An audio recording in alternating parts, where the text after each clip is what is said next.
Thousands gathered in downtown Rockford Friday for the 37th annual Good Friday Walk for Justice, a tradition led by Rockford Urban Ministries to promote prayer, unity, and public advocacy around key social issues. The walk winds through the heart of the city, stopping at 14 different government buildings and local offices.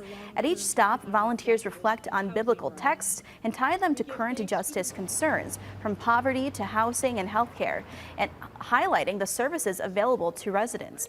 Reverend Violet Jonaker from Rockford Urban Ministries says the walk is a powerful moment where Christian and Catholic communities come together. One thing I really love about this event is we have folks from a number of different Christian and Catholic traditions coming together around our shared views.